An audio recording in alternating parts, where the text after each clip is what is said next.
आज मी तुम्हाला फ्रीलान्सिंग बद्दल सांगणार आहे। आता नेमकं फ्रीलान्सिंग काय आहे, फ्रीलान्सिंग थ्रू तुम्ही इन्कम जनरेट कसे करू शकणार आहे, सगळ्या गोष्टी मी तुम्हाला सांगणार आहे।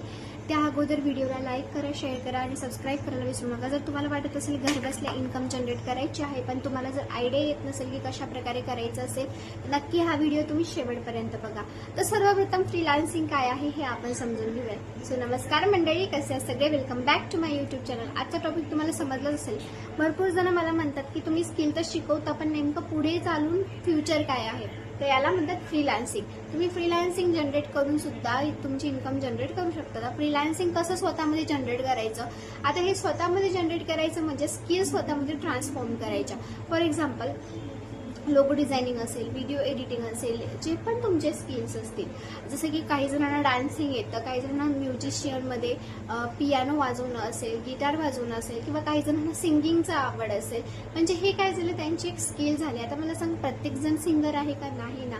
प्रत्येकजण IAS ऑफिसर आहे का? नाही ना। कारण की खूप जणांना भरपूर सारं स्टडी करायची इच्छा असते, त्या सगळ्यांना इच्छा असते का? नाही ना। हे एक स्किल झाली, म्हणजे प्रत्येकाची आवड त्याच्यामध्ये ते जनरेट करणं आणि त्यातून स्वतःला अपग्रेड करणं, हे झालं एक स्किल। ठीक आहे। आता खूप जणांना असं वाटतं की मला हे करायचं, मला ते करायचं, मला हे पण आवडतं, मला ते पण आवडतं, पण नाही, ओन्ली आवडत असून फायदा नाही, त्यामध्ये तुम्हाला परफेक्शन आणि एक्सपर्टीज सुद्धा आणाव्या लागतील। आता जसं की जर तुम्ही ठरवलं की मला स्वतः एक डॉक्टर बनायचं आहे, तर डॉक्टर फक्त नावापुरतं नाही, बल्कि त्याच्यामध्ये तुम्हाला भरपूर साऱ्या गोष्टी डेव्हलप कराव्या लागणार आहेत। First year, second year, third year, last year, त्यानंतर इंटर्नशिप असेल, एक्सपिरियन्सेस असतील, क्लिनिकचं डायग्नोसिस कंडिशन असेल, भरपूर साऱ्या गोष्टी तुम्हाला अनालिसिस कराव्या लागणार आहेत। तेव्हाच कुठेतरी तुमच्यामध्ये एक स्किल जनरेट होईल। ऑब्झर्वेशन स्किल असेल किंवा पेशंट टॉकेटिव्ह, पेशंटसोबत कसं बोलायचं हे पण तुम्हाला तेवढं जमलं पाहिजे। या सगळ्या काय झाल्या, स्किल झाल्या ना। आता या स्किलचा वापर करून भरपूर सारे लोक पैसे कमवतात, पण ते तुम्हाला कसे कमवायचे हे मी तुम्हाला आज सांगणार आहे। फ्रीलान्सिंग ही एक पद्धत आहे ज्यामध्ये तुम्ही स्वतःचे स्किल वापरून दुसऱ्या लोकांना सर्व्हिस देता, याला म्हणतात फ्रीलान्सिंग। आता फ्रीलान्सिंगमध्ये भरपूर आहे। जसं फॉर एक्झाम्पल जर तुम्ही व्हिडिओ एडिटिंग शिकलात, इथे स्किल पैसामध्ये व्हिडिओ एडिटिंग शिकलात आणि तुम्हाला जर कोणी म्हटलं की मला व्हिडिओ एडिट करून दे, तर तुम्ही फ्रीमध्ये करणार आहात का? नाही ना। तुम्ही व्हिडिओ एडिट करण्यासाठी काहीतरी चार्जेस घेसाल। स्टार्टिंगला 100 रुपये येतील, 200 रुपये येतील, मग हळूहळू 5000, 10,000 असे तुम्ही चार्जेस करायला लागतात। कारण स्टार्टिंगला तुम्ही 5000 सांगितलं, तुमच्याकडे कोणतेच क्लायंट्स येणार नाही, बरोबर? त्यासाठी तुम्हाला पण तेवढं डेव्हलपमेंट करावं लागेल तुमच्या व्हिडिओज क्वालिटीमध्ये, स्वतःच्या व्हिडिओजमध्ये। पण लोकांना समजलं तर पाहिजे ना की तुम्ही नेमकं काय करता, बरोबर की नाही? त्यासाठी तुम्हाला सुद्धा तेवढं स्वतःचं अपग्रेडेशन, स्वतःचं काम दाखवावं लागेल। ठीक आहे। आणि खूप सारे लोक असं पण म्हणतात, मी आज जॉईन केलं, मला उद्याच पैसे आले पाहिजे। असं काही नसतं। फ्रीलान्सिंगमध्ये सुद्धा भरपूर साऱ्या गोष्टी आहेत ज्यामध्ये तुम्हाला कष्ट करावे लागतील, कन्सिस्टन्सी डेव्हलप करावी लागेल। आता कन्सिस्टन्सी फक्त एका दिवसात नाही आहे, त्यासाठी तुम्हाला पण तेवढी मेहनत घ्यावी लागेल। आता समजा तुम्हाला जर लोगो डिझायनिंग शिकायची असेल, ते एका दिवसात येत असेल असं जर तुम्ही ठरवलं तर बिलकुल नाही येणार। त्यासाठी तेवढं तुम्हाला शिकावं लागेल की लोगो काय असतं, लोगो डिझायनिंगमध्ये कोणत्या क्रिएशन तुम्ही करू शकता, कॅनवामध्ये कोणते व्हेरिफिकेशन्स आहेत ज्यामध्ये तुम्ही स्वतःमध्ये अपग्रेडेशन करून तुमची क्रिएटिव्हिटी यूज करून लोगोज टाकू शकता, ते पण लोकांचे कंपनीज थ्रू। आता जर तुम्ही विचार केलात की तुमचे स्वतः पुरतं केलात आणि तुमच्याकडे क्लायंट आले, असं नसतं।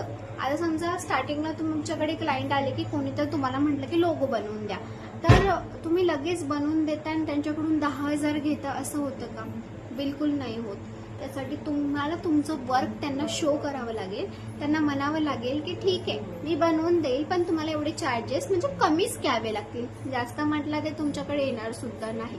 तर तुम्ही जर म्हटलं की आम्हाला एवढ्यामध्ये पाहिजे, तर ठीक आहे, त्यांनी करून देतील, तुम्ही करून देसाल। मग सगळं झालं, तुम्ही लोगोज वगैरे बनवले, आता तुमचं काम त्यांना आवडायला लागतं आणि म्हणतील ते की मला हे अफोर्डेबल प्राइसमध्ये आहे, म्हणजे ते तुमचा क्लायंट तुमच्याकडून जाणार आहे का? नाही जाणार। आता हे झालं फ्रीलान्सिंगची गोष्ट। आता फ्रीलान्सिंग ते शिकायची आहे, पण कशा प्रकारे, कोणत्या गोष्टीमध्ये मी परफेक्शनिस्ट असायला पाहिजे। आता तुमच्या प्रोफेशननुसार, जसे मी मेडिकल स्टुडंट आहे तर मी सुरू केलं कंटेंट क्रिएशन, व्हिडिओ एडिटिंग आणि मोस्ट ऑफ ब्लॉगिंग सुद्धा।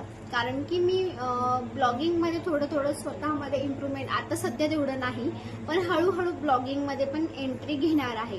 पण सध्या कंटेंट क्रिएशन आणि video editing is my best option form आहे, डेली शेड्यूल.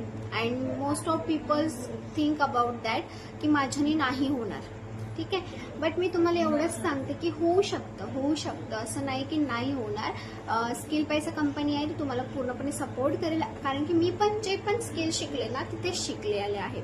मला असं कोणतं नवीन नाही. यूट्यूबवरून मी शिकू शकले असते, पण मला एक चांगला प्लॅटफॉर्म भेटला नसता जेणेकरून मी अफिलिएट मार्केटिंग करू शकेल. आणि सिरियसली अबाउट अफिलिएट मार्केटिंग खरंच गेम चेंजर आहे प्रत्येक विद्यार्थ्यांसाठी आणि जे पण कोणी जॉब सीकर्स असतील त्यांच्यासाठी सुद्धा. आणि तुम्हाला वाटत असेल की मला सुद्धा या स्किल शिकायच्या आहेत, ते कमेंटमध्ये यस टाईप करा. आणि माझा नंबर मी डिस्क्रिप्शन बॉक्समध्ये मेन्शन केलेला आहे, तुम्ही तिथे जाऊन मला विचारू शकता. आणि हां, चॅनलला सबस्क्राईब करायला विसरू नका.